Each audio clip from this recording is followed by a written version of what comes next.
Bismillahirrahmanirrahim. Assalamualaikum warahmatullahi wabarakatuh.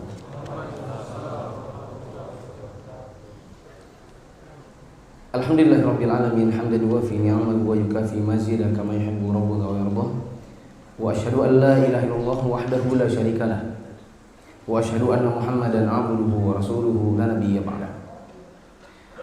Jamaah salat subuh yang Allah muliakan, kita bersyukur kepada Allah. Allah masih memberikan kepada kita semua kesempatan untuk bertemu kembali di Ramadan tahun ini. Dan kita bersyukur kepada Allah, kita bisa memasukinya dengan keimanan. Karena sebagian kaum muslimin masuk ke dalam bulan Ramadan ini seperti sesuatu yang biasa-biasa saja. Bahkan tak sedikit dari mereka kaum muslimin yang di bulan Ramadan mereka tak berpuasa. Maka mereka berdosa dengan dosa besar. Kalau seandainya mereka meyakini bahwasanya puasa Ramadan itu bukan kewajiban, maka dia dianggap kufur dengan ijma' para ulama. Tapi tetap dibedakan antara orang yang tidak berpuasa karena misalnya meyakini dirinya uzur padahal tidak, seperti sebagian tukang-tukang. Sebagian tukang mereka bulan Ramadan tetap makan minum karena keyakinan kami kan kerjanya berat. Maka orang seperti ini tetap muslim, tapi mereka dosa dengan dosa besar, dan mereka tetap menanggung kewajiban untuk mengganti puasanya yang mereka batalkan. Tetapi ada sebagian orang yang mereka tidak berpuasa karena keyakinannya adalah puasa bukan kewajiban.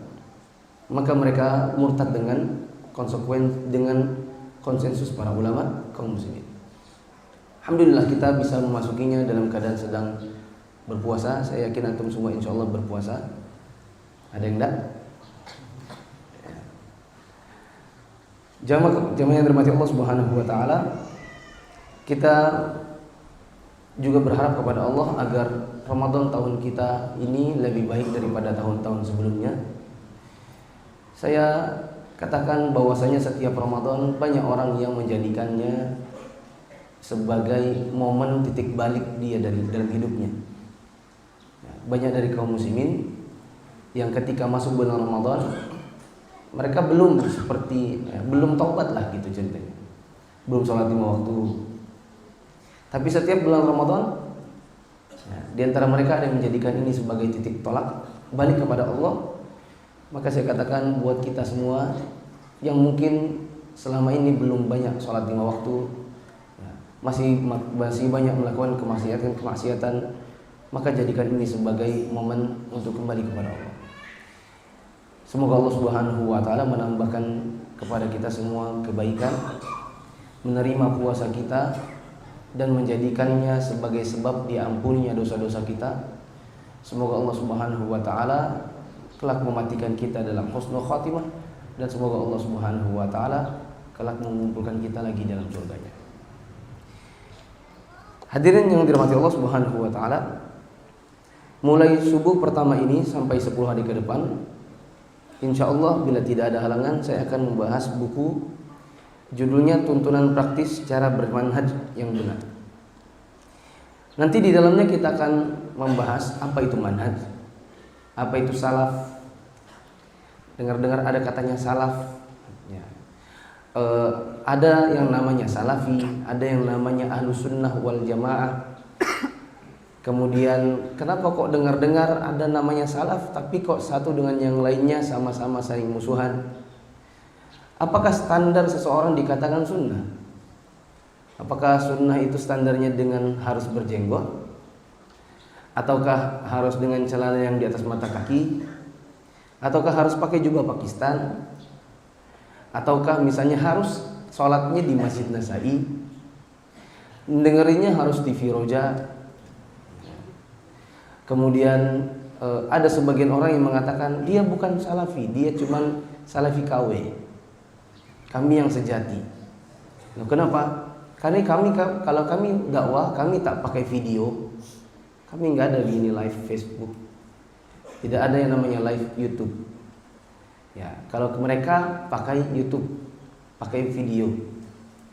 Kalau kami ustadz kami tidak ada yang pakai celana. Kalau di sana ustadz-ustadznya semua pakai celana. Ya. Kalau kami nggak ada yang pakai songkok hitam tinggi, tahu deh maksudnya songkok nasional. Adapun kami di sana pakai songkok nasional, kami tidak pakai songkok nasional karena pakai songkok nasional adalah tasyabbuh dengan orang-orang Indonesia. Maka ini semua insya Allah akan dibahas dan saya berharap bisa dikembangkan melalui sesi tanya jawab. Jamaah yang dirahmati Allah Subhanahu wa taala, maka mari kita buka buku ini dengan membuka pendahuluannya. Halaman 5. Silakan. Pendahuluan. Kondisi umat ini. Umat Islam di zaman sekarang ini sedang berada pada posisi yang lemah, hampir dalam segala bidang.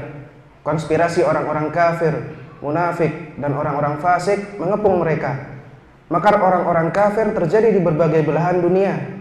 Mereka dalam keadaan tercabik-cabik, baik persatuannya, raganya, dan pemikirannya. Di beberapa belahan dunia Islam, umat ini telah kehilangan rasa percaya diri, rasa aman, ketenangan, dan ketentramannya. Bahkan ada beberapa wilayah negeri kaum muslimin yang dirampas. Mereka pun kehilangan harta, jiwa, dan kebebasan yang dahulu dimilikinya. Keadaan umat yang menyedihkan ini diantaranya disebabkan oleh penyakit alwan atau cinta dunia dan takut mati yang telah menjalar ke dalam tubuh umat ini sehingga mereka diperebutkan oleh umat-umat lain layaknya orang-orang kelaparan yang memperebutkan hidangan di hadapan mereka. Hal ini berdasarkan sabda beliau yang artinya, hampir saja kalian umat Islam akan diperebutkan oleh umat-umat manusia dari setiap penjuru dunia, sebagaimana orang-orang yang sedang makan memperebutkan hidangan di atas wadah besar. Beliau ditanya, "Wahai Rasulullah, apakah karena pada masa itu umat Islam sedikit jumlahnya?" Beliau menjawab, "Tidak, jumlah mereka pada saat itu banyak. Akan tetapi kalian seperti buih di lautan, dijadikan penyakit wahan di dalam hati kalian, dan arub, yaitu dicabut rasa takut dari hati musuh-musuh kalian. Hal disebabkan kalian cinta dunia dan takut mati. Wahan adalah cinta dunia dan takut mati, sedangkan arub adalah rasa takut terhadap lawan jauh sebelum bertanding atau berperang." Faidah-faidah hadis. 1. Kalimat umat-umat manusia menunjukkan bahwa mereka itu terdiri dari golongan yang berbeda-beda yang tidak sejalan, dan kalimat saling berebutan menegaskan bahwa selain tidak sama, mereka pun satu sama lain tidak akur, alias saling bermusuhan. Sayangnya, kondisi umat Islam pun diperparah dengan sebagian kaum muslimin yang menyerupai orang-orang kafir, seperti disinyalir hadis lain di mana Rasulullah SAW bersabda, "Sungguh kalian akan mengikuti perjalanan umat sebelum kalian sejengkal demi sejengkal dan sehasta demi sehasta, hingga seandainya mereka menempuh lubang dob atau sejenis kadal padang pasir, niscaya kalian akan ikut menempuhnya." Kami, para sahabat berkata, "Wahai Rasulullah, apakah umat sebelum kami itu Yahudi dan Nasrani?" Beliau menjawab, "Siapa lagi kalau bukan mereka?" Maka kaum muslimin pun semakin lemah dan cerai-berai. Maka tidak ada lagi jalan yang harus ditempuh oleh kaum muslimin agar kembali kepada kejayaannya selain mengikuti para pendahulu umat ini dari kalangan para sahabat, tabi'in, dan orang yang mengikuti jejak kebaikan mereka sampai hari kiamat, di mana mereka berkumpul berdasarkan Al-Quran dan As-Sunnah, dan mereka berjalan sesuai dengan yang telah ditempuh oleh Rasulullah SAW, baik secara lahir maupun batin. Jalan itu ialah jalan atau manhaj Ahlus Sunnah wal Jamaah. Jamaah yang dirahmati Allah, kita bikin analogi sedikit. Ada orang kaya raya bikin rumah sakit, ditunjuk satu direkturnya. Kata orang kaya raya itu, "Kau jalankan rodanya, ini SOP-nya, bikin SOP-nya, begini cara pengambilan obat, begini cara pemberian obat, begini cara pembelian obat, begini cara menerima karyawan, begini caranya prosedur kalau UGD, kalau..." Saya tidak terlalu tahu soal rumah sakit, tapi intinya kurang lebih demikian. Ada SOP yang sudah dibuat, misalnya ISO 9000 sekian. Lalu kemudian diterimalah para dokter dan perawat-perawat. Ini dokter-dokternya, kamu spesialis tugasmu di sini, ini yang ini tugasnya yang ini. Terkumpul semua perawatnya dan dokter-dokternya, datang pasiennya. Waktu di awal-awal semua berjalan lancar. Belakangan kemudian banyak orang komplain. Yang ini harusnya dikasih obat sakit perut, tapi diganti jadi obat jantung, mati orangnya. Orang ini kena kanker payudara, dikasih obat mah, mati orangnya, nggak sembuh. Ini malpraktek. Pasien yang harusnya datang ceritanya mau sembuh malah meninggal. Orang hamil yang ceritanya mau pengennya punya anak malah mati dia dan ibunya. Maka banyak orang komplain. Akhirnya didengarlah oleh direkturnya. Maka direkturnya kumpulkan semua. Semua dokter-dokternya, perawat-perawat. Kenapa kok jadi seperti ini? Maka satu dengan yang lainnya mulai tuduh-tuduhan. Ini dokter, ini Pak Direktur, gara-gara dokter ini maka ini kayak gini. Yang satu bilang, oh bukan saya, itu kan gara-gara suster salah diagnosa misalnya. Susternya bilang, oh bukan itu yang di UGD, dia yang akhirnya salah menyalahkan. Maka kemudian hancur rumah sakitnya, bubar. Belum lagi ternyata setelah dicek, rupanya banyak dokter atau perawat yang aslinya bukan orang situ, tapi orang Yusuf misalnya. Ya mungkin seperti ini mungkin tidak begitu terjadi gitu ya. Tapi kira-kiranya demikian. Ada rumah sakit dibuat oleh orang, ada direkturnya, ada SOP-nya. Lalu kemudian semua tidak berjalan dengan normal, akhirnya saling salah menyalahkan. Dan rupanya juga di dalam tubuh rumah sakit itu ada dokter yang aslinya bukan dokter situ, ada suster yang bukan suster situ, atau ada orang tidak punya pendidikan atau tidak punya keahlian lalu kemudian masuk situ. Misalnya mahasiswa kedokteran yang selama dia kuliah dia tidak belajar. Ya. Ada kan? Nah, banyak. Saya punya ketemu dokter teman-teman waktu sekolah dulu. Wah, kamu kan dulu fakultas kedokteran. Sekarang jadi apa? Oh, saya bikin apa? Loh, kenapa dokternya? Takut saya. Dulu saya sering nggak masuk kuliah. Nanti kalau salah-salah malah praktek mati orang kan dia. Nah, dokter-dokter sini rupanya masuk nekat, tidak punya keahlian, lalu masuk mendaftar jadi dokter. Akhirnya salah obat. Nah, jemaah yang dirahmati Allah, umat Islam ini kurang lebihnya kayak rumah sakit hancur ini. Allah mengutus Nabi,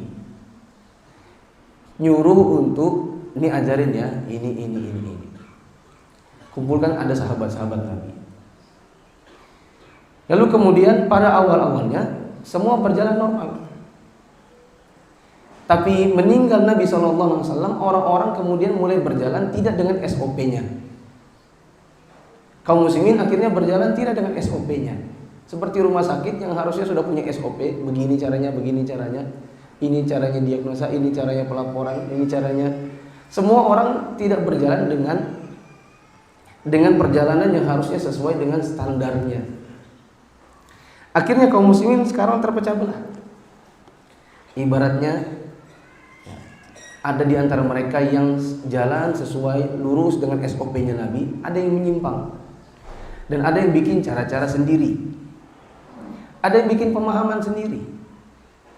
Misal dalam kasus jihad, dalam kasus meluruskan kesalahan para penguasa atau pemerintah, Nabi SAW kasih jalan, begini jalannya. Ada orang bikin jalan yang lain. Misalnya mereka mengatakan cara menasihati pemerintah adalah harus diperangi. Lalu kemudian mereka merakit bom-bom, lalu kemudian melakukan bom bunuh diri. Ini bukan tak punya dalil. Mereka juga punya dalil. Tapi dalil yang kemudian bukan dengan SOP cara penafsirannya Nabi SAW. Maka jamaah yang dirahmati Allah, kita ini seperti yang disinyalir oleh Nabi SAW dalam hadisnya. Kata beliau, kita ini banyak tapi kayak buih di lautan. Wallahu a'lam bishawab. Nanti kita akan membutuhkan bagaimana caranya bisa kembali ke sebagaimana awal-awalnya. Kita butuh untuk punya jalan bagaimana cara kembali kepada kejayaan Islam di masa awalnya. Sebagaimana rumah sakit yang hancur tadi, ini butuh untuk dikembalikan, memberhentikan dokter-dokter yang tidak punya kapasitas, memasukkan dokter-dokter yang punya kompetensi, dibuat lagi SOP-nya, dikembalikan, semua orang disuruh untuk berjalan di SOP-nya supaya bisa kembali seperti rumah sakit awalnya. Maka jemaah yang dirahmati Allah, kita butuh SOP-nya. Di sini sudah disebutkan SOP-nya adalah Ahlus Sunnah wal Jamaah, atau SOP-nya adalah Al-Quran dan As-Sunnah sebagaimana yang diyakini dan ditafsirkan oleh Ahlus Sunnah wal Jamaah. Nanti kita akan bahas kenapa Ahlus Sunnah wal Jamaah, nanti akan ada datang babnya. Kenapa harus Ahlus Sunnah wal Jamaah? Jamaah yang dirahmati Allah, sedikit lagi. Waktu Nabi SAW masih hidup, pilihannya cuma dua, Islam atau kafir. Ini logika yang perlu kita ingat-ingat. Di zaman Nabi SAW masih ada Nabi, orang cuma bilang gini, agamamu apa? Enggak, aku Islam. Enggak, aku Yahudi, yang itu Nasrani. Jadi cuma taunya Islam sama kafir, selesai. Sepeninggal Nabi SAW datang manhaj baru. Misalnya Rafidhah, yang mereka meyakini harusnya yang atau Syiah yang meyakini harusnya yang menjadi khalifah sepeninggal Nabi adalah ahli baitnya. Jadi harusnya Ali dulu. Mereka pun membenci Abu Bakar, membenci Umar, membenci Utsman.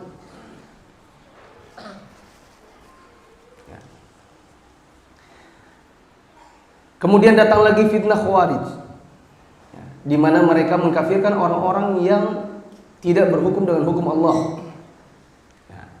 Maka mereka pun membunuh Utsman, membunuh para sahabat Nabi. Akhirnya mereka bikin firqah sendiri, sampai akhirnya terjadi perang antara mereka dengan para sahabat Nabi. Ketika sudah meninggal Nabi dan muncul aliran-aliran baru, maka orang pun bertanya, bukan cuma Islam. Kalau dulu kan zaman Nabi, kau agamanya apa? Kalau sekarang sepeninggalnya Nabi, orang bertanya, manhajmu apa? Kau memang oke, kau Islam. Kau agamamu Islam. Oke, Islam, tapi Islam apa? Mau enggak mau harus nanya lagi. Karena orang-orang Khawarij juga merasa dirinya Islam, bahkan mereka merasa dirinya yang benar. Lebih benar dari para sahabat Nabi. Misalnya disinyalir dengan perkataan Aisyah kepada seorang wanita yang bertanya. Ada wanita yang bertanya, kalau kita haid di bulan Ramadan harus ganti sholat atau enggak, atau puasa toh? Maka Aisyah bertanya, manhajnya, haruriyatin anti? Kamu orang Khawarij? Ya. Ini bertanya siapa? Aisyah. Aisyah ini selain istri Nabi, tabaqatnya apa? Sahabat Nabi. Setelah Nabi SAW wafat, maka Aisyah tanya manhajnya, kamu Islam apa? Pilihannya, kau seperti para sahabat Nabi, yaitu ikut sunnahnya Nabi, atau bikin bid'ah baru, yaitu Ahlus Sunnah wal Jamaah. Belakangan, setelah lewat sahabat Nabi, tabi'in, tabi'ut tabi'in, banyak orang yang akhirnya mengklaim dirinya Ahlus Sunnah wal Jamaah. Semuanya bilang dirinya Ahlus Sunnah wal Jamaah. Nah, tapi di antara mereka lucunya kan Ahlus Sunnah wal Jamaah artinya manusia yang berjalan di atas sunnah dan persatuan. Itu namanya Ahlus Sunnah wal Jamaah. Kok mereka bikin bid'ah? Tapi mengatakan dirinya Ahlus Sunnah wal Jamaah. Merasa dirinya Ahlus Sunnah wal Jamaah, tapi dalam prakteknya mereka tidak melakukan sunnah, bahkan justru bikin bid'ah. Yang setiap Jumat Nabi bilang, iyyakum wa muhdatsatil umur fa inna kulla muhdatsatin bid'ah wa kulla bid'atin dhalalah. Saya yakin antum hafal dhalalahnya. Nabi SAW kalau khutbah Jumat beliau bilang apa? Hati-hati kalian, jangan bikin perkara baru di dalam agama. Karena sesungguhnya setiap perkara baru dalam agama itu disebut dengan bid'ah, dan setiap bid'ah adalah kesesatan. Tapi ada orang bilang dirinya Ahlus Sunnah wal Jamaah tapi bikin bid'ah. Maka para ulama akhirnya di zaman ini banyak memunculkan istilah namanya manhaj salaf atau salafi. Karena mereka inginnya begini, kamu Islamnya apa? Islam Ahlussunnah wal Jamaah. Oke, Ahlussunnah wal Jamaah. Tapi kau bikin bid'ah, kamu manhajmu manhaj apa? Ya, Ahlussunnah wal Jamaah tapi salafi atau tidak? Seorang pengikut manhaj salaf atau bukan? Ya. Ini menjadi pertanyaan baru. Nanti insya Allah akan lebih didetailkan setelah kita sampai di pembahasan terminologinya satu-satu. Baca dulu. Jalan inilah yang akan mempersatukan kaum muslimin dengan ikatan yang kuat sehingga akan menghantarkan mereka pada kejayaannya. Kekuatan ini disebabkan mereka selalu berpegang teguh kepada sumber yang sama, yakni Al-Quran dan As-Sunnah yang sahih. Mereka terhindar dari perilaku bid'ah yang tidak diridhoi Allah Subhanahu wa Ta'ala dan sangat dibenci oleh Rasul-Nya. Betapa tidak, karena pada hakikatnya orang yang berbuat bid'ah adalah orang-orang yang tidak menganggap cukup dengan contoh dan bimbingan dari Rasulullah SAW. Tidak ada jalan yang bisa mempersatukan kaum muslimin setelah tercerah berainya seperti tadi, kecuali dengan mengikuti Al-Quran dan As-Sunnah serta pemahamannya para salafus saleh. Sebagaimana satu rumah sakit yang hancur lebur banyak malpraktek, mereka tidak akan kembali bagus kecuali dengan mengikuti SOP yang sudah diletakkan oleh para pendirinya. Kalau setiap suster mau dengan gayanya, hancur rumah sakitnya. Kalau setiap dokter mau mengobati pasien sesuai dengan gaya-gayanya, maka hancur rumah sakitnya. Kalau setiap pasien maunya diobati model dirinya, bantu bayangkan, di satu rumah sakit semua pasien mau dengan stylenya. Masuk, ya Bapak sakit apa? Saya maunya sih sakit perut. Nah, coba diagnosa saja. Oh enggak, Bapak sakit jantung, tapi saya maunya perut. Bagaimana? Ya, semua orang mau dengan stylenya sendiri-sendiri. Susternya juga. Dok, Bu suster mau disuntik di mana? Di pipi, Pak. Loh kok di pipi, biasanya kan di tangan. Enggak, ini style saya. Ya, biar lebih cepat. Bagaimana? Setiap orang mau dengan gayanya, maka hancur. Maka bisa banyak mati orang, maka bisa hancur rumah sakitnya. Kalau Islam ini mau kembali kepada kejayaan seperti sebelumnya, maka suka tidak suka, semua orang harus kembali kepada SOP-nya, yaitu Al-Quran dan Sunnah. Sekarang masalahnya, banyak orang di zaman ini yang bikin yang aneh-aneh, tapi Al-Quran dan Sunnah juga. Ya itu tidak? Hah? Nah, sekarang mari kita tebak-tebakan. Biar antum udah ngantuk, soalnya ada yang mulutnya udah ngangang-ngangang. Mari kita tebak-tebakan. Nabi SAW bilang, ini Nabi yang bilang ya,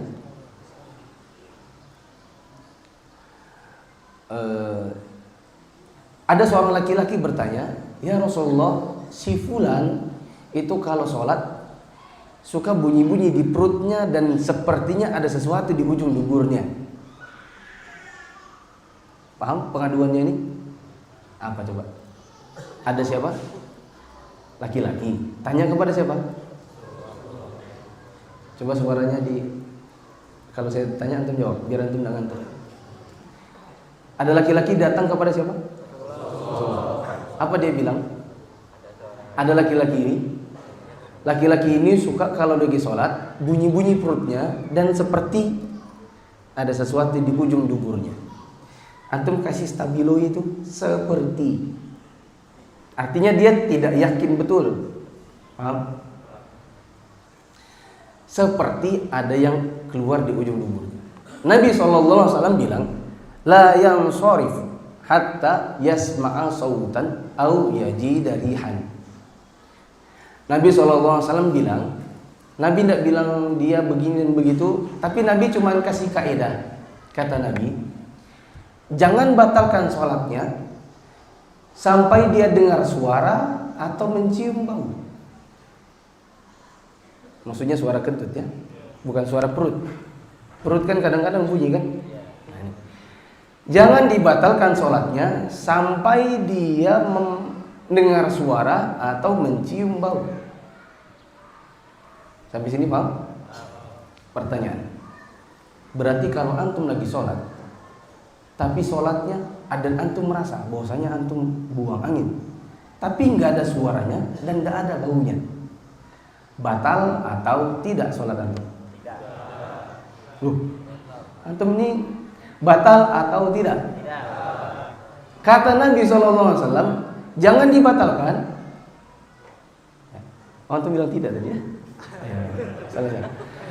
Kata Nabi SAW, kalau laki-laki itu jangan batalkan sholatnya sampai dia dengar dulu suara atau mencium bau.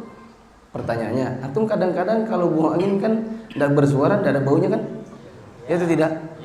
Nah, berarti kalau itu terjadi dalam sholat, batal atau tidak? Yang batal berarti menentang hadis Nabi. Nabi bilang jangan dibatalkan, kalau itu sudah batal. Sekarang saya tanya prakteknya, antum batal atau tidak? Tidak juga.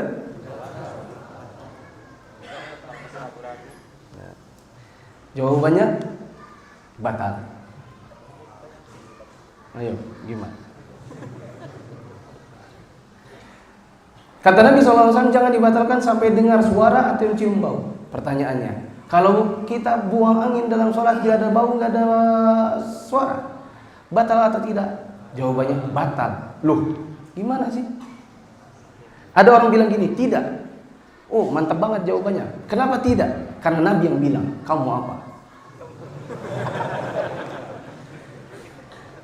Nah, maka dari sini jemaah, dalilnya ada, hadisnya sama, bareng-bareng, tapi kesimpulannya beda. Yang satu bilang batal, yang satu bilang tidak batal. Ini menunjukkan bahwa betul kita harus pakai Al-Quran dan Sunnah, dan memang harus itu. Tapi cara penafsiran Al-Quran dan Sunnahnya versi siapa? Versi orang awam, dia akan bilang tidak batal. Versinya para ulama yang bermanhaj salaf, batal. Loh, kok bisa batal? Para ulama kita sebutkan, biasanya orang akan yakin bahwa dia telah batal sholatnya dengan anginnya, karena ada buang anginnya. Biasanya kalau ada suara atau ada bau. Artinya, seseorang kalau memang sudah yakin dia buang angin, meskipun nggak ada angin, meskipun nggak ada suara, tapi yakin, maka batal. Paham? Saya ulang ya. Kata para ulama seperti Imam Nawawi atau ya para ulama banyak ya, mereka mengatakan biasanya orang yakin dia buang angin kalau ada bau atau ada suara. Artinya yang diinginkan Nabi SAW bukan soal bau dan suaranya, tapi soal yakinnya. Maksudnya adalah, kata Nabi SAW, jangan batalkan sampai mencium bau atau mendengar suara. Maksudnya adalah, jangan batalkan sampai yakin buang angin, meskipun tak punya bau, meskipun tak punya suara. Nah, jemaah yang dirahmati Allah, ini menunjukkan bahwa betul kita kadang-kadang dalilnya sama, tapi tafsirnya beda. Nah, dan adanya manhaj salaf itu mengembalikan seseorang kepada Al-Quran dan Sunnah, yang tafsir terhadap keduanya harus dengan pemahaman para ulama yang mumpuni, bukan kita. Ya. Jadi ini terlalu banyak saya bicara. Coba baca nih. 2. Bahwa sekalipun orang-orang kafir itu saling bermusuhan di antara mereka disebabkan kepentingan ekonomi mereka yang berbeda-beda, namun dalam memerangi Islam mereka bersatu padu untuk menghancurkan kaum muslimin karena akidah mereka sama, yakni akidah kekufuran. Mereka menemukan musuh yang sama yang berlawanan dengan akidah mereka, yakni akidah tauhid. Kebersamaan inilah yang digambarkan oleh Nabi SAW dengan sabdanya, tada'a, yang artinya bersama-sama memperebutkan. Maka keliru sekali orang-orang yang mengatakan, kami memerangi Yahudi di Palestina bukan karena mereka Yahudi, akan tetapi karena mereka telah mencaplok wilayah negara lain tanpa alasan yang dibenarkan. Seakan-akan mereka hendak mengatakan, wahai Yahudi, kami tidak mempermasalahkan akidah kalian. Sungguh perkataan ini suatu kekeliruan yang nyata dan kesalahan yang fatal. Kaum muslimin tidak akan ditolong oleh Allah Ta'ala sebagai ta'ifah mansurah atau kelompok yang akan ditolong kecuali mereka berada dalam satu kata, yakni kalimah tauhid. Mereka harus menempuh jalan yang lurus, yakni manhaj Ahlus Sunnah wal Jamaah yang akan mempersatukan mereka dalam keridhaan, perlindungan, dan pertolongan Allah Ta'ala.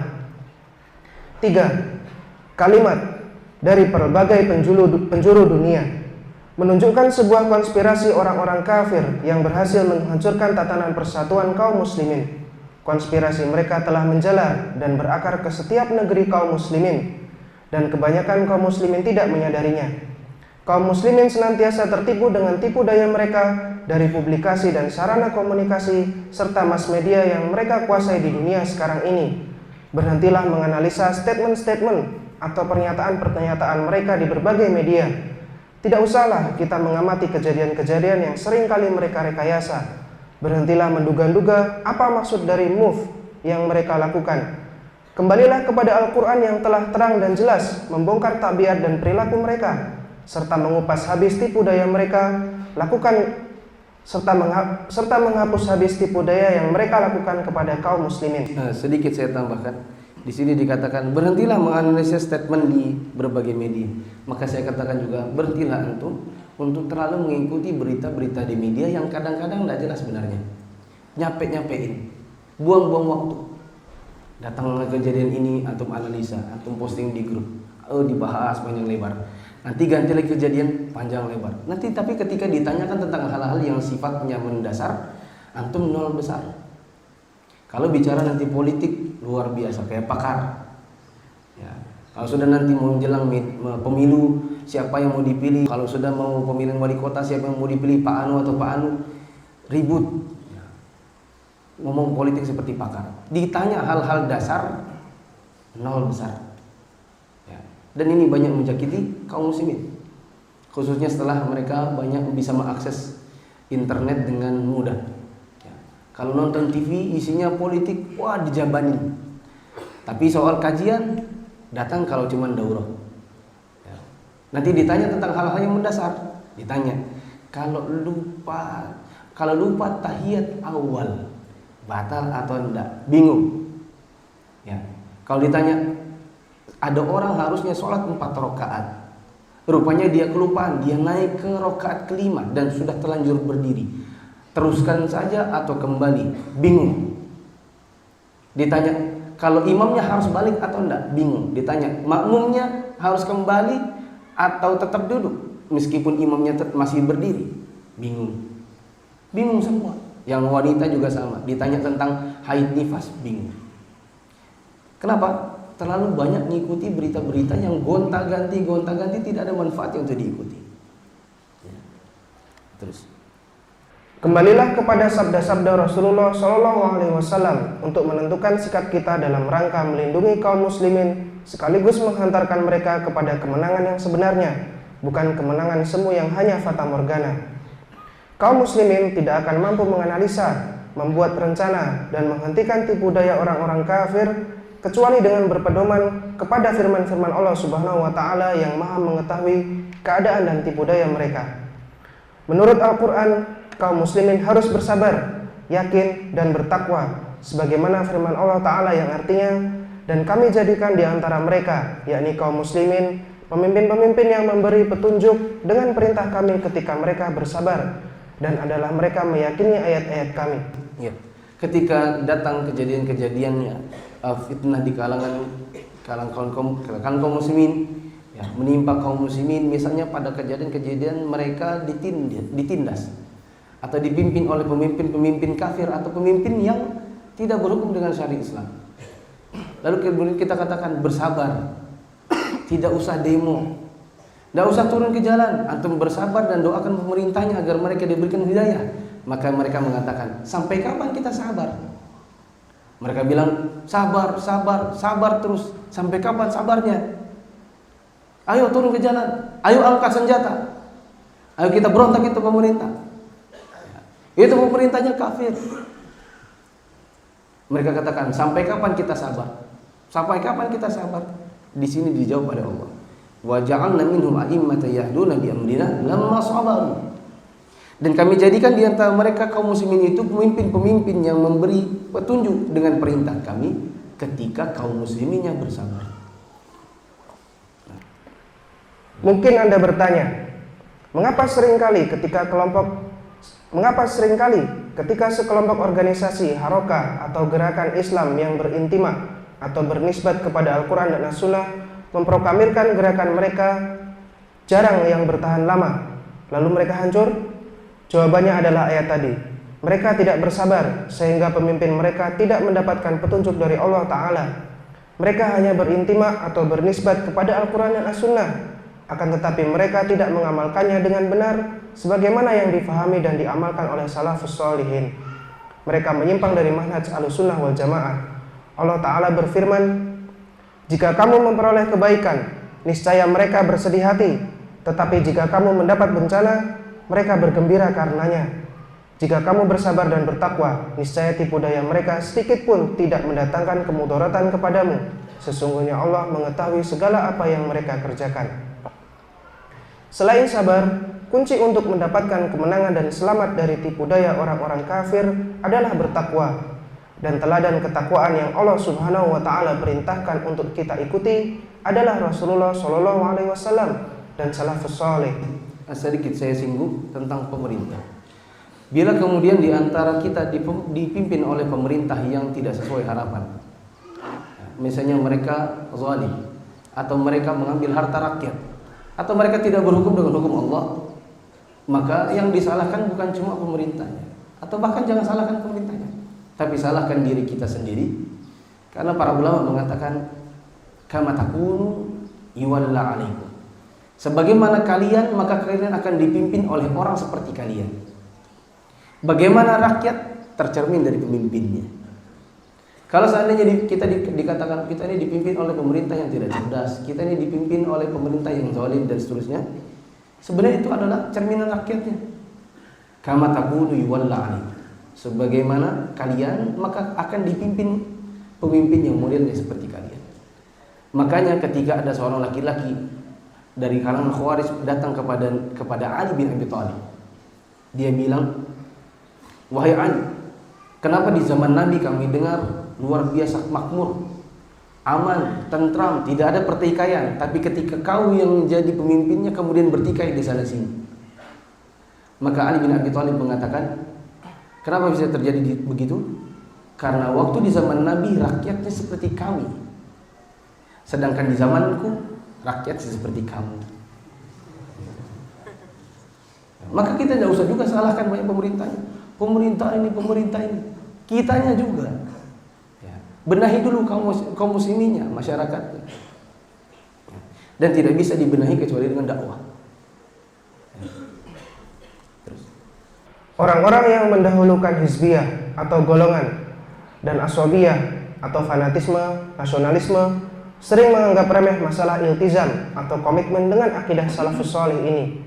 Mereka sering mentolerir penyimpangan akidah dari anggota-anggotanya dengan alasan persatuan dalam tanda kutip. Lalu mereka berkata, kita bersatu dalam masalah yang kita sepakati dan kita toleran dalam masalah yang tidak kita sepakati. Sikap ini jauh dari ketakwaan yang dicontohkan oleh salafus salih, dan sikap inilah yang mengurangi ketakwaan mereka sehingga mereka tidak dapat membebaskan diri dari tipu daya orang-orang kafir yang menjerumuskan mereka dalam kekalahan. Sekali lagi, fakta kekalahan beberapa harokah atau gerakan hizbiyah adalah karena telah menyimpang dari manhaj salaf, yakni manhaj Ahlussunnah wal Jamaah.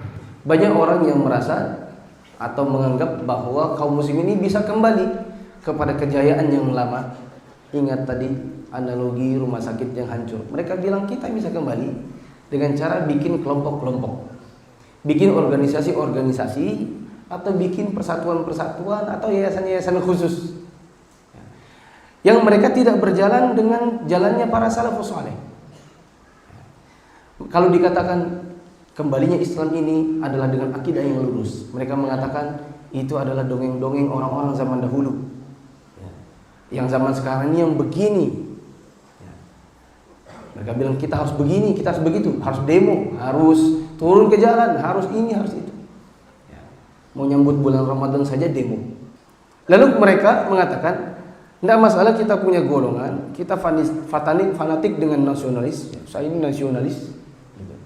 Tapi ketika disinggung, iya nasionalis, tapi banyak akidah yang tidak lurus dari anggota kalian, maka mereka mengatakan, ya tidak masalah.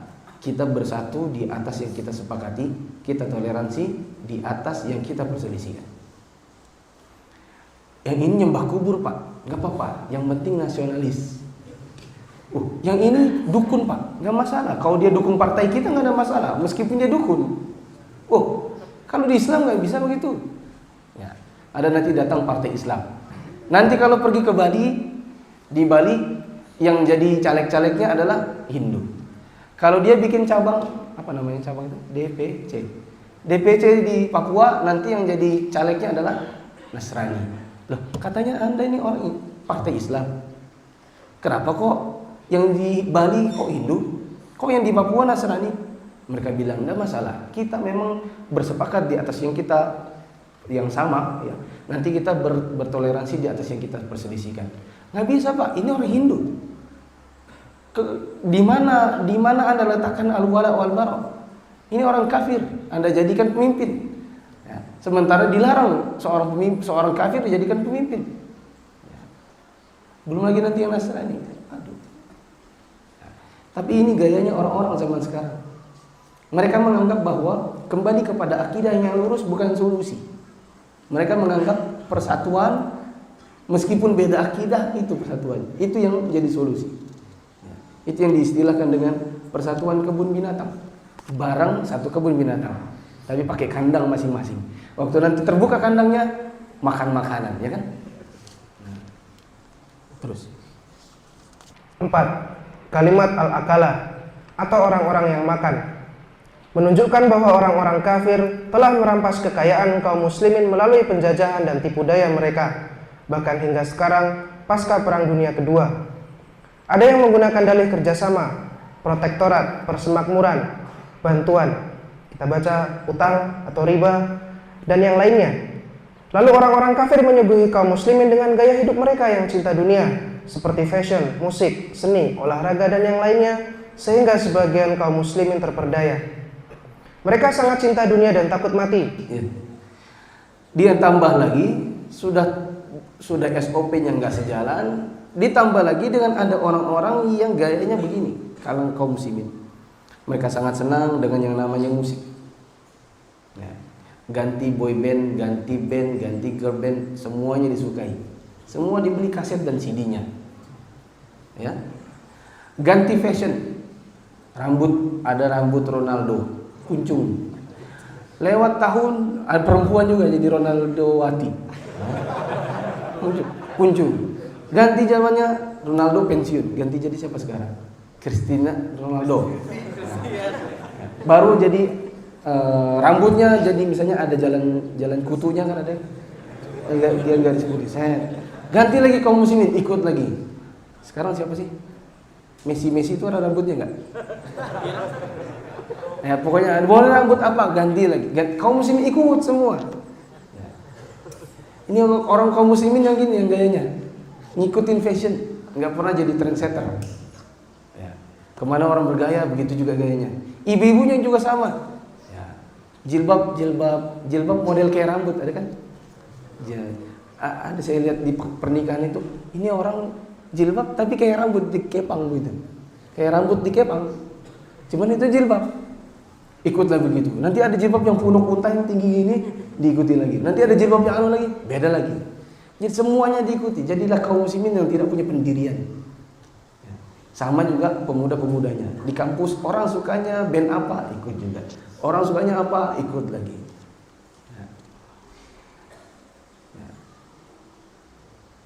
Nah, akhirnya mereka jadi orang-orang yang cinta dunia. Ketika nanti dibilangin, Mas, Islam itu mengajarkan musik nggak boleh. Wow. Nanti yang bilang begitu dituduh, kamu keras betul, musik aja nggak boleh. Nah, gimana saya mau bilang boleh? Nabi bilang, saya tiqaumun min ummati yastahilluna al-hirra wal harira wal khamra wal ma'azif. Akan datang kaum muslimin, kelompok dari kaum muslimin yang mereka menganggap halal 4 yang semuanya haram. Zina, khamar, sutra bagi laki-laki, alat musik. Nabi yang bilang, dalil lagi. Hadis lagi. Ya. Bahkan ada, saya dengar di mana ya? Oh, ada ikhwan mertuanya meninggal. Kaum muslimin ya, di sekitarnya bilang caranya begini. Datang ustadz kita, bukan Pak, yang sunnah itu gini. Rasulullah SAW mengatakan, Ais kalau keluar hadisnya gini kalah sudah kita.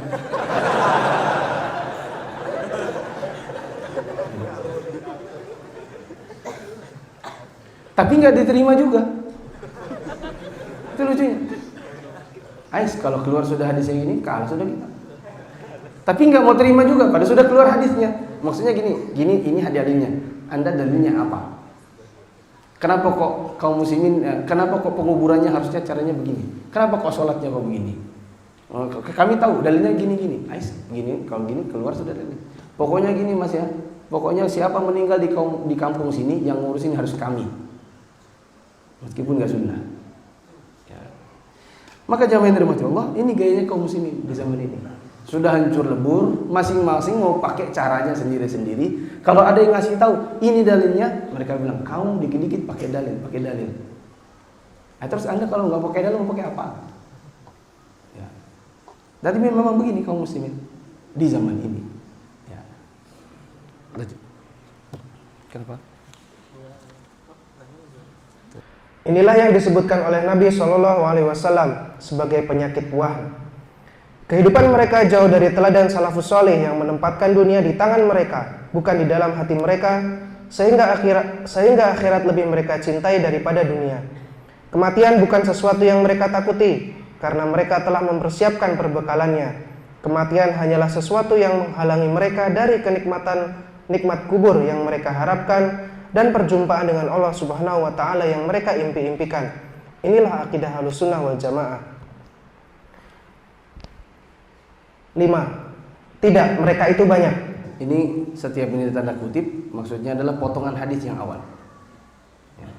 Kan ditanya, ya Rasulullah, apakah kaum muslimin hancur begitu karena jumlah mereka sedikit, makanya mereka dimakanin orang? Nabi bilang, tidak, justru banyak. Ya. Coba.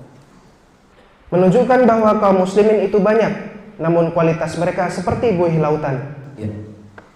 Kaum muslimin itu hancur bukan karena jumlahnya sedikit, justru jumlahnya banyak. Tapi yang banyak ini seperti buih di lautan, nggak punya ilmu, beramal nggak ada ilmunya. Dikasih tahu ilmunya malah justru membantah. Dikasih tahu ini loh aslinya, kata Nabi SAW begini, mereka bilang enggak, aku maunya gitu aja. Jadi mereka tuh banyak, tapi kayak buih di lautan. Hal ini pun menunjukkan bahwa kemenangan kaum muslimin tidak ditentukan oleh jumlah mereka, melainkan dengan kualitas mereka. Ketika jumlah pengikut telah menjadi tujuan, maka mereka sering buta terhadap kualitas. Mereka pun sering takut kehilangan pengikut, sehingga menjadi lemah dalam menegakkan amar ma'ruf terhadap pengikutnya, sekalipun para pengikutnya menyeleweng dari manhaj Ahlussunnah wal Jamaah. Jamaah yang dirahmati Allah, kaum muslimin ketika mereka hancur itu jumlahnya banyak. Nabi bilang, enggak, banyak. Ada faedah penting di sini. Ini menunjukkan bahwa sebenarnya kejayaan kaum muslimin itu bukan dengan jumlahnya. Bukan dengan kuantitas, tapi dengan kualitas. Maka adalah salah kalau ada orang berdakwah, nomor satu adalah kuantitas meskipun enggak berkualitas. Itu dakwah yang salah. Ya, semuanya harus ikut kami. Semakin banyak jumlah kita akan menang. Itu hanya ada di akalnya kaum muslimin, di akal orang awam. Bagi Nabi SAW bukan kuantitas tapi kualitas. Ini ustadz-ustadz yang jauh lebih senior dari saya, mereka mengatakan begini, zaman kita ini ikhwan itu jadi tambah banyak, tapi kalau kualitas gak kita dulu. Zaman kita dulu mana ada kajian kitab bahasa Indonesia. Zaman kita dulu semuanya kajian kitab Arab. Ya. Tapi sekarang kita ini kalau semuanya mau bikin kitabnya kitab Arab, orang nggak bisa paham karena mereka nggak paham bahasa Arab. Nggak kayak kita dulu. Ya. Mau dibacakan kitab gundulnya, ya kamu baca. Nggak ada yang bisa. Ya. Dan itu pun terjadi pada kajian-kajian saya. Tidak semua bisa menggunakan kitab gundul karena memang di Balikpapan ikhwan yang bisa bahasa Arab itu berapa ya? Saya mau tidak bisa berani bilang sedikit. Yang sedikit aja saya nggak tahu. Adakah? Ya. Serius ini. Di Balikpapan ini kalau ditanya Ustadz yang lain, Ustadz Jogja misalnya, Ustadz Aris Munandar, antum kajian pakai apa? Kitab bahasa Indonesia, kitab Arab. Ustadz kalau pakai kitab gundul, adakah yang bisa baca itu dia? Masalahnya di sini Ustadz, datang Ustadz misalnya Ustadz A bikin kelas bahasa Arab, baru setengah buku habis ikhwannya. Baru setengah buku. Kitab Ustadz, kitab Muyassar. Oh mungkin Muyassar terlalu tinggi kali, langsung nahwu. Coba antum bikin Al-Arabiyah Baina Yadayk. Sudah Ustadz yang bikin Al-Arabiyah Baina Yadayk. Waktu pertama datang 40. Masya Allah. Setelah jalan sekian 5. Ustadznya nggak ada. Istri saya bikin kelas bahasa Arab, buku yang mudah, dibawa dari Saudi, berat-berat. Ya. Kemudian datang orang puluhan waktu awal. Kemarin sisa 6. Sama, jadi kita mau bikin kelas bahasa Arab susah. Balik lagi, kata ustadz-ustadz zaman dahulu, kita zaman dahulu rata-rata bisa bahasa Arab. Sehingga kualitas ada, meskipun kuantitas sedikit. Zaman sekarang itu banyak, tapi kualitasnya kurang. Berapa banyak sih ikhwan yang bisa diajak ngomong bahasa Arab? Berapa banyak yang sudah tamat Muyassar? Berapa yang sudah tamat Muyassar? Saya bikin kelas tadrib duat. Ceritanya saya pengen mencetak dai-dai baru. Saya bikin Ramadan 2 tahun lalu. Waktu pertama datang, waktu pertama kumpul 37. Sekarang kalau satu kelas berapa isinya? Maksimal 7. 30-nya hilang, gugur dengan sendirinya. Memang kita kualitas jadi kurang. Begitu. Kenapa bisa demikian? Ini juga di sini sebutkan. Karena kita terlalu takut kehilangan pengikut. Dan itu betul. Kita ustadz-ustadz di zaman sekarang, afwan ya, zaman dulu nggak ada tuh daurah sebulan sekali, nggak ada. Daurah itu setahun sekali. Yang namanya Ustadz Yazid datang ke Jogja itu mungkin setahun sekali. Zaman ini Balikpapan daurah sebulan sekali. Yang mana daurah itu tidak ada baca kitab, semuanya kayak fatwa. Walaupun saya tidak bisa juga menyalahkan sepenuhnya. Semuanya jadi fatwa. Ikhwan cuman tahu, ya ini gambaran sekarang. Ikhwan itu cuman tahu gope haram. Kenapa haram? Ustadz Erwandi bilang haram. Itulah. Gojek khilaf ustaz. Wow, ini ada istilahnya bagus dia. Ada khilaf di antara para ustaz. Nah, itu ada sedikit lah. Ustaz Anu mengatakan haram, Ustaz Anu mengatakan halal. Kenapa bilang haram? Kenapa bilang halal? Diam. Nggak bisa jawab. Ya. Ada yang bilang, alhamdulillah Ustaz, saya sejak ikut daurah-daurah muamalah saya semua tahu. Ini riba, bank itu riba, bunga itu riba. Asuransi itu riba, ini riba. Oke. Kenapa dibilang bunga bank riba? Ayo, saya mau tahu. Kan memang riba. Iya, saya mau tahu itu memang riba. Saya juga meyakini riba. Pertanyaan saya, kenapa antum bisa bilang itu riba? Waduh Ustaz, bingung. Bingung karena tidak punya dasar. Di zaman, kalau di Jogja, zaman-zaman kita belajar, antum tahu saya Ustadz Abdul Tuasikal, Ustadz Raihanul Bahrain itu semua seangkatan. Ya, guru-guru kami diantaranya Ustadz Aris Munandar, Ustadz Afifi. Jogja dulu jarang ada orang tabligh akbar, jarang banget. Yang ada masing-masing ikut kelas bahasa Arab, Badar namanya, bahasa Arab dasar. Yang belum bisa ikut kelas Muyassar, sudah bisa ikut ulang lagi. Sudah naik ke Mukhtarat, setelah Mukhtarat Mulakhos. Akhirnya ikhwan-ikhwan di sana bisa baca kitab. Ya, bisa baca kitab gundul, belajar dari kitab-kitab para ulama. Jarang ada orang, enggak kita di zaman ini.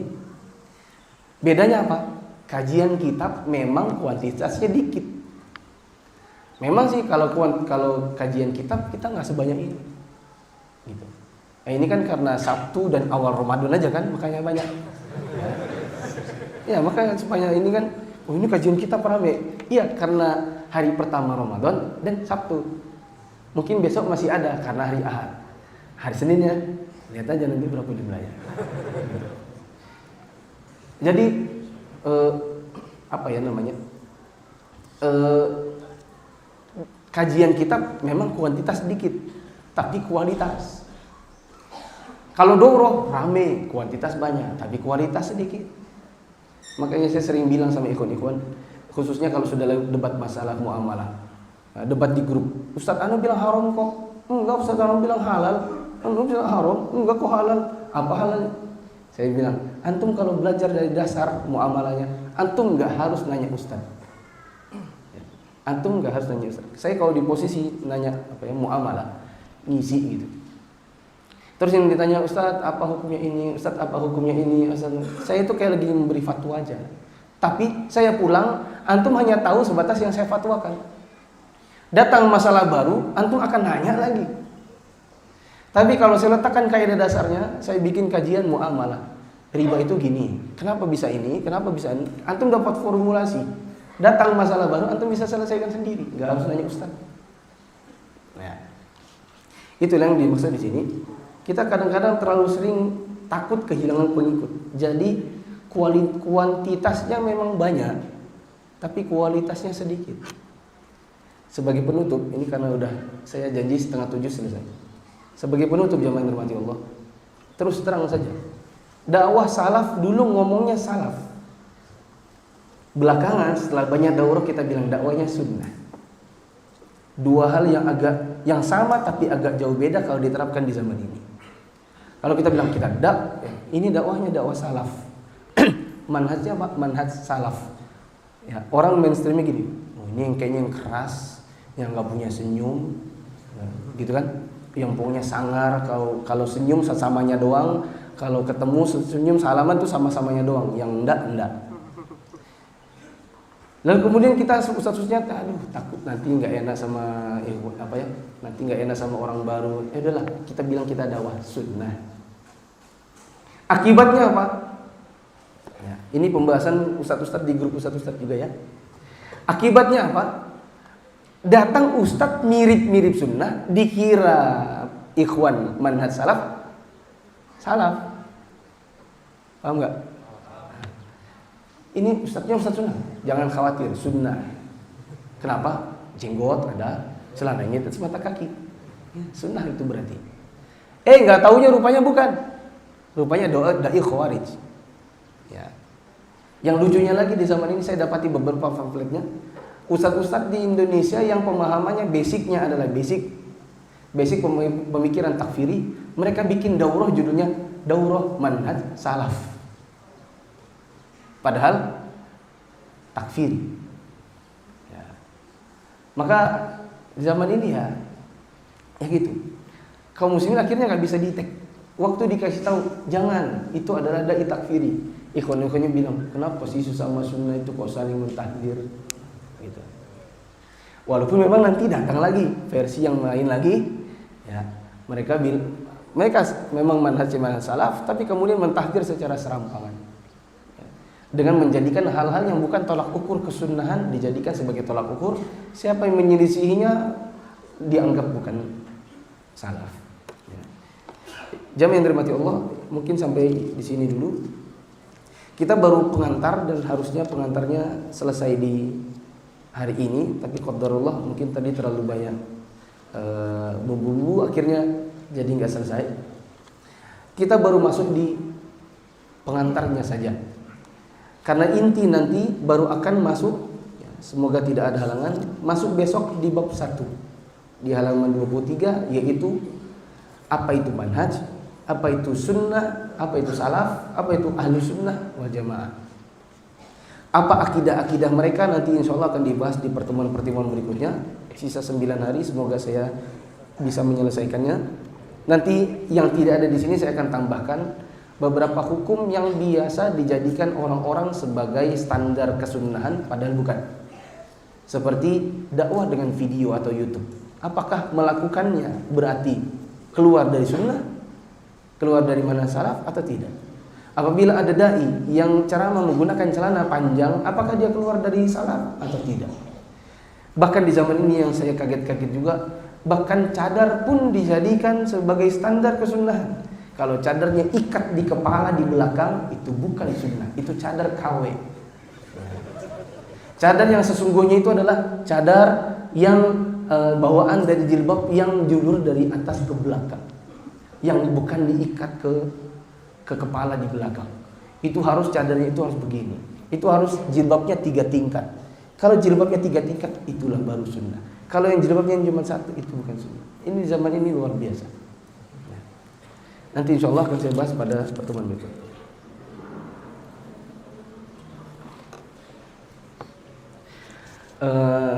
Pertanyaan saya simpan dulu. Nanti insya Allah akan dibahas ketika nanti sudah sampai babnya. Ya. Cuman saya ingatkan, pertanyaan kalau cuma 3 baris, kertasnya jangan bolak-balik kayak gini. Ini kan mubazir. Iya, terus terang ini mubazir. Harusnya robek aja segini. Nah, ini kan sayang.